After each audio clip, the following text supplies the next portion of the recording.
what is real will prosper.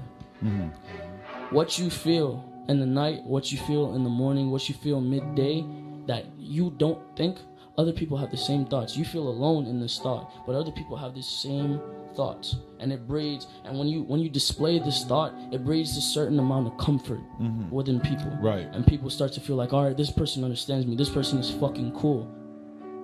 I know how it feels to be alone.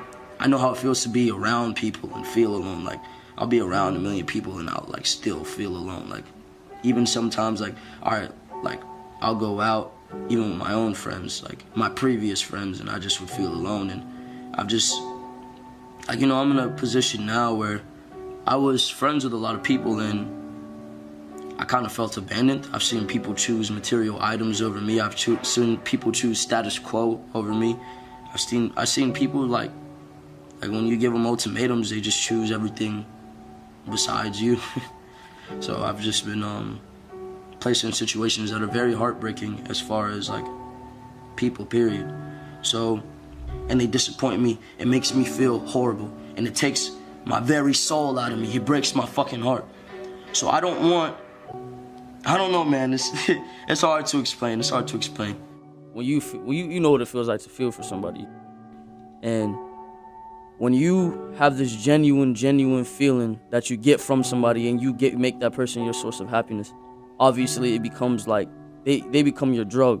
You know what I'm saying? This girl became like my drug. There's no way. It just sucks when it gets to a point to where there's no way to change what happened. There's no way for me to bring this girl back. There's no way for me to remotely. It just sucks when it gets to the point to where you can't do anything. Whether people think they're alone, whether you're in a relationship, whether you're amongst 1,000 people, you are still alone, because your lies are not known by these other people. Your sins are not known by these other people. Until you confess your sins amongst another man or upon your God or even the devil or even what you believe in, nobody will completely know you. So no one will ever know if you're being honest. No one will ever know what you want them to know. No one will ever know what you want them to know, how you feel, you know? Right. So have you ever got, all right, it's like when a female goes and speaks to her nigga and she's like, oh, and he asks what's wrong and she's like, oh, nothing, you know? And then he's just like, all right, well, I tried, you feel me?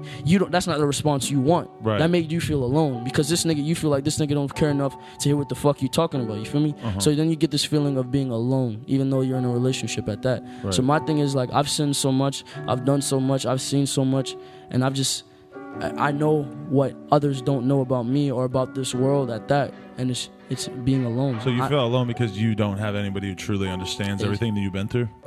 To some degree. Yeah. It's just, it's some things are unexplainable, you know? Some things I can't sit here and talk about because people would think I'm weird, or people would think like that I'm crazy, you feel me?